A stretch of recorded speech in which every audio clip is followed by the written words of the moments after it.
Pinahugas po ako ni Mama. Tarang ka. Ilagay mo sa... Paano? Ayan po, Hello, guys. gusto niya maghugas ng plato. Ayan.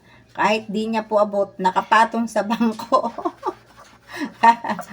Oh, sige, hugas. Ayan gusto. Oh. Kanin niyo po siya. Yan, nakapatong sa bangko. Tingnan nga natin.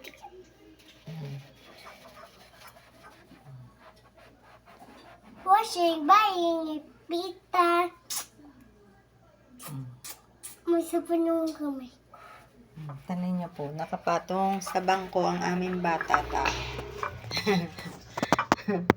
Gusto pong maghugas, oh. Pinahugasan ako ni Mama. Ikaw lang may gusto. Sana pag laki nito, ganito rin pong masipag, masigasig sa trabahong bahay. Oh. Huwag mo iganon kay ang sabon. Oh, sige na, dali na, hugas ka na. Ayan.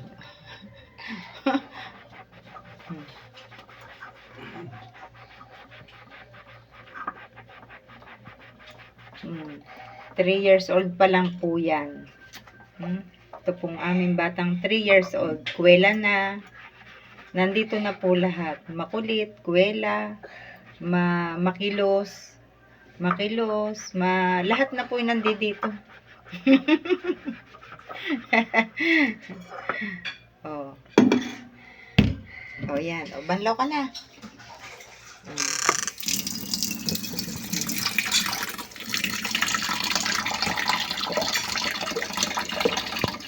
Banlaw na.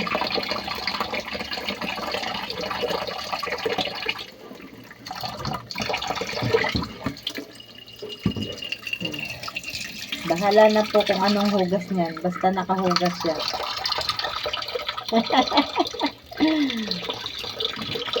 Kung anong direksyon ng hugas niya. Ayan. Pero malinis naman po.